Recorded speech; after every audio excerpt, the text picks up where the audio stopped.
So you have the Saadians. And the Saadians are the first Arab dynasty since the Idrisids to take power in what would become Morocco. So on the left is actually a picture of the Saadian tombs in Marrakesh. So this is where most of the members of the dynasty were buried.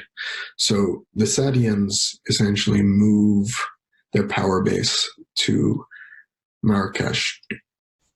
Now, it's during this time that you also have some conflicts with the Portuguese and Spanish. Notably, you have the Battle of the Three Kings that occurs in northern Morocco. And what happens then is that one of the newly crowned sultans goes to battle. And the Portuguese king Sebastian I is actually killed in this battle.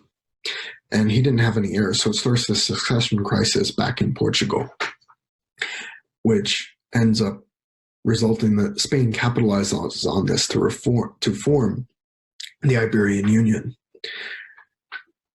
which lasts a total of 60 years.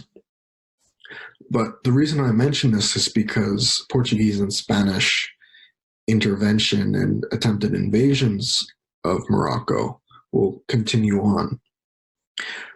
A lot of people don't realize this, but in Portugal,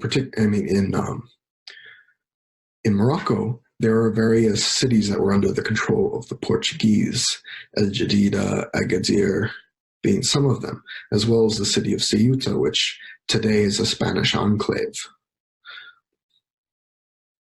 So the Saadians maintain their hold for a while. However, there's this group in the city of Sijil Massa, which you can see on the map here, that will eventually displace them. Now, the Alawite dynasty, there were places that won't be able to quite regain all the territory that the Saadians controlled, because the Saadians actually fought against the Songhai Empire, and using imported guns from the Portuguese are actually able to seize the city of Timbuktu in modern-day Mali. This kind of cements part of what was the trans-Saharan trade, which things like salt and gold traversed the Sahara and were very important in terms of like gaining monetary wealth.